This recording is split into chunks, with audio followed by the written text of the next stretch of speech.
ನಮಸ್ಕಾರ. ಅನುರಾಧ್ಯ ಕಿಚನ್ಗೆ ಸ್ವಾಗತ. ಹಲಸಿನ ಹಣ್ಣು ತಿಂದ ಮೇಲೆ ಬೀಜ ಎಲ್ಲ ಏನು ಮಾಡ್ತೀರಾ, ವೇಸ್ಟ್ ಅಂತ ಬಿಸಾಡ್ತೀರಾ.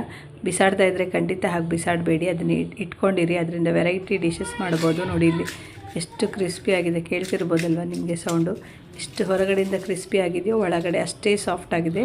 ಹಾಗೆ ನೋಡಿ ಇಲ್ಲಿ ಎಷ್ಟು ಚೆನ್ನಾಗಿ ಲೇಯರ್ಸ ಬರ್ತದೆ ಅಂತ ಒಳಗಡೆಯಿಂದ ನೋಡ್ತೀರಿ. ನೋಡಿ ಇಲ್ಲಿ ಎಷ್ಟು ಚೆನ್ನಾಗಿ ಲೇಯರು ಬಂದಿದೆ. ಟೇಸ್ಟು ಅಷ್ಟೇ ಚೆನ್ನಾಗಿರುತ್ತೆ. ಸಿಂಪಲಾಗಿ ಮಾಡ್ಕೊಳ್ಬೋದು. ಇದು ಹಲಸಿನ ಬೀಜದ ವಡೆ ಅಂತ ತುಂಬ ರುಚಿಯಾಗಿರುತ್ತೆ.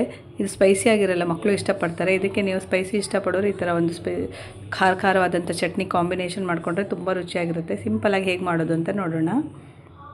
ಇದಕ್ಕೆ ನೋಡಿ ಸ್ವಲ್ಪ ಒಂದು ಬೌಲ್ ಆಗೋಷ್ಟು ಹಲಸಿನ ಬೀಜ ತೊಗೊಂಡಿದ್ದೀನಿ.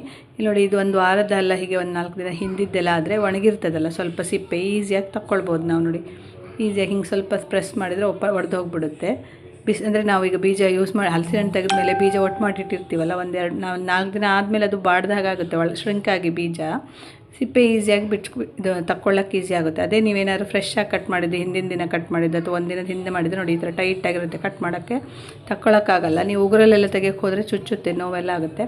ಹಾಗಾಗಿ ಏನು ಮಾಡಬೇಕಂದ್ರೆ ಈ ಥರ ಒಂದು ಇದನ್ನು ತೊಗೊಂಡು ಈ ಥರ ಕುಟ್ಟಬೇಕು ಸಣ್ಣಕ್ಕೆ.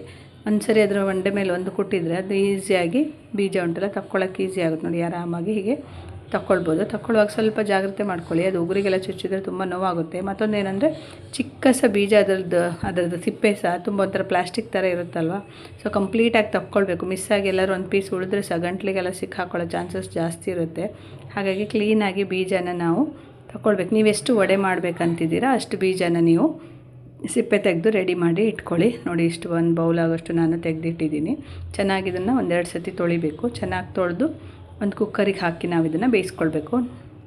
ಸೊ ಇಲ್ಲ ನಾನು ಈ ಕುಕ್ಕರಲ್ಲಿ ಬೇಯಿಸ್ತಾ ಇದ್ದೀನಿ. ಸೊ ಹಾಗೆ ಅದಕ್ಕೆ ಹಾಕ್ಕೊಂಡು ಚೆನ್ನಾಗಿ 1-2 ಸರಿ ವಾಶ್ ಮಾಡ್ಕೊಂಡು ಬರ್ತೀನಿ. ಸೊ ಚೆನ್ನಾಗಿ ವಾಶ್ ಮಾಡ್ಕೊಂಡ್ಮೇಲೆ ಇದಕ್ಕೆ ಮತ್ತು ನಾವು ನೀರು ಮಿಕ್ಸ್ ಮಾಡಿ ಬೇಯಕ್ಕಿಡೋಣ. ನೋಡಿ ಇಲ್ಲಿ ಇದಕ್ಕೆ ಚೆನ್ನಾಗಿ ವಾಶ್ ಮಾಡಿದ್ದೀನಿ. ಈಗ ಇದನ್ನು ಮುಳುಗುವಷ್ಟು ನೀರು ಹಾಕಿದರೆ ಸಾಕು. ಒಂದು ಬೌಲ್ ಆಗೋಷ್ಟು ನೀರು ಹಾಕಿದ್ದೀನಿ. ಸ್ವಲ್ಪ ನೀರು ಜಾಸ್ತಿ ಇದ್ದರೆ ಒಳ್ಳೇದು, ಇಲ್ಲದಿದ್ದರೆ ಅದು ಅಡಿಗೆ ಹೋಗಿ ಕುತ್ಕೊಂಡು ಬಿಡುತ್ತೆ ಬೀಜ. ನೀರು ಕಡಿಮೆ ಇದ್ದರೆ ಅಡಿಗೆ ಹೋಗಿ ತಳದಲ್ಲಿ ಅಂಟ್ಕೊಳ್ಳುತ್ತೆ. ಸೊ ರುಚಿಗೋಸ್ಕರ ಸ್ವಲ್ಪ ಉಪ್ಪು ಹಾಕ್ಕೊಂಡಿದ್ದೀನಿ. ಉಪ್ಪು ಹಾಕಿ ಬೇಯಿಸಿದರೆ ಬೀಜ ಟೇಸ್ಟ್ ಆಗಿರುತ್ತೆ, ಹಾಗೆ ತಿನ್ನೋಕ್ಕೂ ಸಹ ಚೆನ್ನಾಗಿರುತ್ತೆ ಅದು. ಈಗ ಒಂದು 4-5 ವಿಸಿಲ್ ಮಾಡ್ಕೊಳ್ಳಿ. 4 ವಿಸಿಲ್ ಮಾಡಿಕೊಂಡು ಚೆನ್ನಾಗಿ ಬೇಯಬೇಕಿದು, ಆಗ ವಡೆಗೆ ಈಸಿ ಆಗುತ್ತೆ. ನೋಡಿ ಇಲ್ಲಿ 4 ವಿಸಿಲ್ ಆಗಿದೆ, ಚೆನ್ನಾಗಿ ಬೆಂದಿದೆ. ನೋಡ್ತಾ ಇರ್ಬೋದು ನೀವು, ನೋಡಿ ಕೈಯಲ್ಲಿ ತುಂಡಾಗ್ತಾಯಿದೆ ಅಂತ ಎಷ್ಟು ಚೆನ್ನಾಗಿ. ಇದನ್ನು ನೀವು ಉಂಟಲ್ಲ ಹೀಗೆ ಸಹ ತಿನ್ಬೋದು. ಉಪ್ಪು ಹಾಕಿ ಬೇಯಿಸೋದ್ರಿಂದ ರುಚಿ ತುಂಬ ಚೆನ್ನಾಗಿರುತ್ತೆ. ಸ್ವಲ್ಪ ಬೇಕಾದರೆ ನೀವು ಎತ್ತಿಟ್ಕೊಂಡು ತಿನ್ನೋಕ್ಕಂತ ತೆಗೆದಿಟ್ಕೊಂಡು ಉಳಿದಿದ್ರಲ್ಲಿ ವಡೆ ಮಾಡ್ಕೊಳ್ಬೋದು. ನೋಡಿ ಇಲ್ಲಿ ಇದಕ್ಕೆ ನೀವು ಇದನ್ನು ನೀರೆಲ್ಲ ತೆಗೆದಿದ್ದೀನಿ. ಸ್ವಲ್ಪ ಕೂಲ್ ಆಗಕ್ಕೆ ಬಿಡಬೇಕು, ಕಂಪ್ಲೀಟ್ ಕೂಲ್ ಆಗಬೇಕು. ಅದನ್ನು ಮಿಕ್ಸಿಗೆ ಹಾಕ್ಕೊಳ್ಳೋಕ್ಕಿದೆ. ಕೂಲ್ ಆದಮೇಲೆ ಈ ಥರ ಸಿಪ್ಪೆ ತಗೊಳ್ಬೋದು. ಬೇಕಾದ್ರೆ ಬೆಂದಾಗ ಸಿಪ್ಪೆ ತೆಗಿಲಿಕ್ಕೆ ಈಸಿ ಆಗುತ್ತೆ.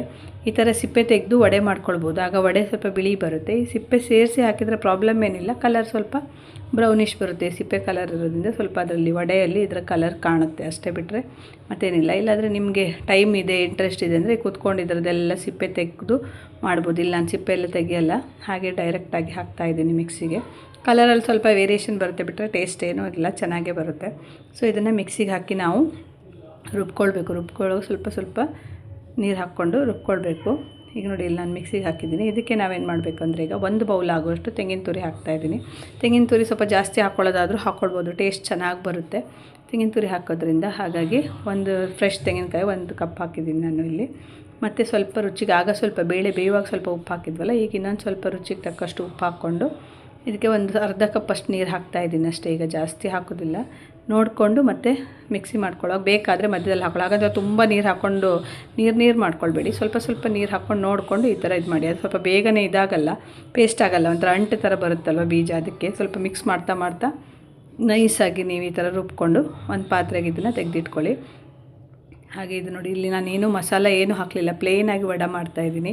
ಇದು ಒಂಥರ ಡಿಫ್ರೆಂಟ್ ಆಗಿರುತ್ತೆ ಟೇಸ್ಟು. ನಮ್ಮಮ್ಮ ಎಲ್ಲ ಈ ಥರ ಪ್ಲೇನಾಗೆ ವಡೆ ಮಾಡೋದು ಜಾಸ್ತಿ, ಇದನ್ನು ಮಸಾಲ ಮಾಡೋದಿಲ್ಲ. ಇದಕ್ಕೆ ನೀವು ಬೇಕಾದಂತಿದ್ದರೆ ಮಸಾಲೆ ಇಷ್ಟಪಡೋರಾದರೆ ಮಾಡ್ಬೋದು. ಇದು ಪ್ಲೇನಾಗಿ ಮಾಡಿಕೊಂಡ್ರೆ ಟೇಸ್ಟ್ ಚೆನ್ನಾಗಿರುತ್ತೆ. ಪ್ಲೇನಾಗಿ ಮಾಡಿಕೊಂಡು ಅದಕ್ಕೊಂದು ಖಾರ ಚಟ್ನಿ ಮಾಡಿದ್ರೆ ಕಾಂಬಿನೇಷನ್ ಚೆನ್ನಾಗಿರುತ್ತೆ. ಉಪ್ಪು ಒಂಚೂರು ಕಮ್ಮಿ ಇದೆ ಅಂತ ನಾನು ಸೇರಿಸ್ಕೊಳ್ತಾ ಇದ್ದೀನಿ, ಯಾಕಂದರೆ ಇದಕ್ಕಿಂತ ಮತ್ತೆ ನಾವು ಅಕ್ಕಿ ಹಿಟ್ಟು ಮಿಕ್ಸ್ ಮಾಡ್ತೀವಿ. ಸ್ವಲ್ಪ ಡೈಜೆಷನಿಗೋಸ್ಕರ ನಾನು ಹಿಂಗೆ ಹಾಕ್ತಾಯಿದ್ದೀನಿ, ಅದು ಚೆನ್ನಾಗಿರುತ್ತೆ, ಫ್ಲೇವರು ಚೆನ್ನಾಗಿರುತ್ತೆ ಮತ್ತು ಇದಕ್ಕೆ ಡೈಜೆಷನಿಗೆ ಒಳ್ಳೆಯದನ್ನೋ ಕಾರಣಕ್ಕೆ. ಈಗ ನೋಡಿ ಇದಕ್ಕೆ ನಾವು ಸ್ವಲ್ಪನೇ ಒಂದೇ ಸತಿ ಫುಲ್ ಹಾಕಬಾರ್ದು, ಸ್ವಲ್ಪನೇ ಹಿಟ್ಟಾಕಿ ಕಲಿಸ್ಕೊಂಡು ನೋಡಬೇಕು. ಕಲಸಿ ಇದಕ್ಕೆ ಆ ಬೀಜದ ಮಿಕ್ಸರ್ ಇದೆಯಲ್ಲ ಪೇಸ್ಟು, ಎಷ್ಟು ಹಿಟ್ಟು ಹಿಡಿಯುತ್ತೆ ಅಕ್ಕಿ ಹಿಟ್ಟು ಅಷ್ಟು ಅಕ್ಕಿ ಹಿಟ್ಟನ್ನು ಇದಕ್ಕೆ ಸೇರಿಸ್ಕೊಳ್ಬೇಕು. ನೀವು ಎಷ್ಟು ಬೀಜ ತೊಗೊಂಡಿರ್ತೀರ ಅದ್ರ ಮೇಲೆ ಡಿಪೆಂಡ್ ಆಗಿ ಇರುತ್ತೆ. ಹಿಟ್ಟು ಹೇಗಾಗಬೇಕು ಅಂದರೆ ನೀವು ಚಪಾತಿಗೆಲ್ಲ ಕಲಿಸ್ತೀರಲ್ಲ ಅಷ್ಟು ಗಟ್ಟಿ ಅಲ್ಲ, ಸ್ವಲ್ಪ ಸಾಫ್ಟ್, ಬಟ್ ಒಂದು ಉಂಡೆ ಮಾಡುವಷ್ಟು ಇರಬೇಕು ಅದು ಕೈಯಲ್ಲಿ ತಟ್ಟೋ ಥರ. ಸೊ ಈಗ ನೋಡಿ ನೋಡ್ತಿದ್ರೆ ಗೊತ್ತಾಗುತ್ತೆ, ಮುದ್ದೆ ಕೈಗೆಲ್ಲ ಹಿಡಿತಾ ಇದೆ, ಇದಕ್ಕಿನ್ನೂ ಹಿಟ್ಟು ಹಿಡಿಸ್ತಾ ಇದೆ ಗೊತ್ತಾಗುತ್ತೆ. ಹಾಗಾಗಿ ಹೀಗೆ ಸ್ವಲ್ಪ ನೋಡಿಕೊಂಡು ಒಂದೊಂದೇ ಸ್ಪೂನ್ ಹಿಟ್ಟನ್ನು ಸೇರಿಸ್ಕೊಳ್ಬೋದು.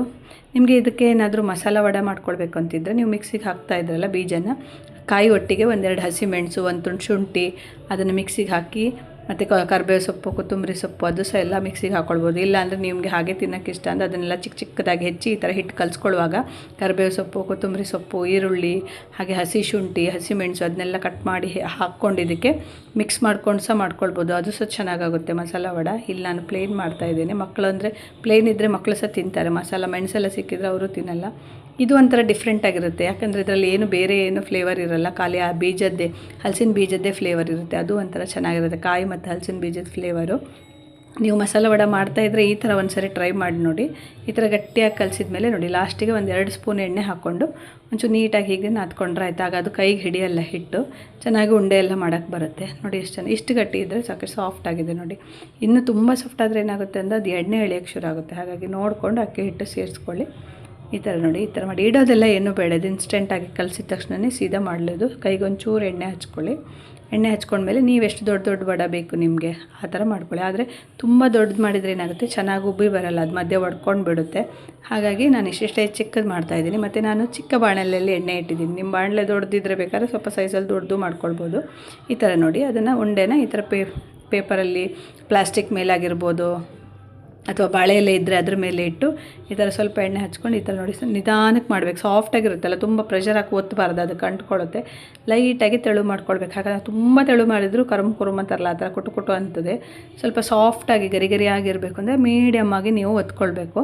ಹೀಗೆ ಒಂದು 2-3 ಒಟ್ಟೊಟ್ಟಿಗೆ ಒತ್ತಿಟ್ಕೊಂಡ್ರೆ ಎಣ್ಣೆಯಲ್ಲಿ ಬಿಡೋಕ್ಕೆ ಈಸಿ ಆಗುತ್ತೆ. ಈಗ ನಾನು ಎಣ್ಣೆನ ಕಾಯಿಲಿಕ್ಕೆ ಇಟ್ಕೊಂಡಿರಬೇಕು ಒಂದು ಸೈಡಲ್ಲಿ, ನಾನು ಕಾಯಿಲಿಕ್ಕೆ ಇಟ್ಟಿದ್ದೀನಿ.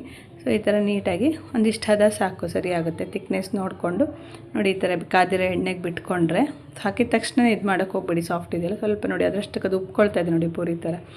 ಹಾಗೆ ಅದು ಒಳ್ಳೆ ಚೆನ್ನಾಗಿ ಉಬ್ಬಿ ಬರುತ್ತೆ. ತೆಳು ಮಾಡಿದರೆ ಮಧ್ಯದಲ್ಲಿ ಹೊಟ್ಟೆ ಆಗಿಬಿಡುತ್ತೆ ಅದು ನಿಮಗೆ, ಆಗ ಮತ್ತೆ ಇದಾಗುತ್ತೆ, ಎಣ್ಣೆ ಎಳ್ಕೊಳ್ಳೋಕೆ ಶುರು ಆಗುತ್ತೆ. ಹಾಗಾಗಿ ನಿಮಗೆ ದಪ್ಪ ಬೇಕಂತಿದ್ರೆ ದಪ್ಪನೂ ಮಾಡ್ಬೋದು. ತುಂಬ ತೆಳು ಮಾಡಿದ್ರೂ ಗರಿ ಜಾಸ್ತಿ ಆಗುತ್ತೆ. ನಿಮಗೆ ಯಾವ ಥರ ಬೇಕೋ ಆ ಥರ ನೀವು ಮಾಡ್ಕೊಳ್ಳಿ. ಈ ಥರದ್ದು ಕರೆಕ್ಟಾಗಿರುತ್ತೆ. ಈ ಥರ ಉಬ್ಬಿ ಬಂದರೆ ಹೊರಗಡೆಯಿಂದ ಗರಿ ಆಗಿರುತ್ತೆ, ಒಳಗಡೆಯಿಂದ ಸಾಫ್ಟಾಗಿರುತ್ತೆ. ಇದಕ್ಕೆ ಒಂದು ಒಳ್ಳೆ ಚಟ್ನಿ ಮಾಡಿಕೊಂಡ್ರೆ ಇನ್ನೂ ಕಾಂಬಿನೇಷನ್ ಚೆನ್ನಾಗಿರುತ್ತೆ ನೋಡಿ. ಈ ಥರ ಎಲ್ಲ ನೀವು ಒತ್ತಿಟ್ಕೊಂಡಿರೋಂಥ ಎಲ್ಲ ಇದನ್ನು ವಡೆನೂ ಒಂದೊಂದಾಗೆ ಕಾಸ್ಕೊಳ್ತಾ ಇದ್ದೀನಿ. ಹೊಂಬಣ್ಣ ಬರೋ ತನಕ ಕಾಸಿದ್ರೆ ಆಯಿತು. ಇಲ್ಲಿ ನೋಡಿ ಎಷ್ಟು ಸೂಪರಾಗಿದೆ. ಖಾರವಾದ ಚಟ್ನಿ ಒಂದಿದ್ರೆ ಕಾಂಬಿನೇಷನ್ ಸೂಪರಾಗಿರುತ್ತೆ. ರೆಸಿಪಿ ಇಷ್ಟ ಆಯಿತು ಅಂತ ಅಂದ್ಕೊಳ್ತೀನಿ. ಇಷ್ಟ ಆದರೆ ಲೈಕ್ ಮಾಡಿ, ನಿಮ್ಮ ಫ್ರೆಂಡ್ಸ್ಗೆ ರಿಲೇಟಿವ್ಸ್ಗೆಲ್ಲ ಶೇರ್ ಮಾಡಿ. ಹಾಗೆ ಇದೇ ಥರ ಡಿಫ್ರೆಂಟ್ ಆಗಿರುವಂಥ ರೆಸಿಪಿಗೋಸ್ಕರ ನನ್ನ ಚಾನಲನ್ನು ಸಬ್ಸ್ಕ್ರೈಬ್ ಮಾಡೋದನ್ನು ಮರಿಬೇಡಿ. ಎಲ್ರಿಗೂ ಒಳ್ಳೆಯದಾಗಲಿ. ಶುಭ ದಿನ.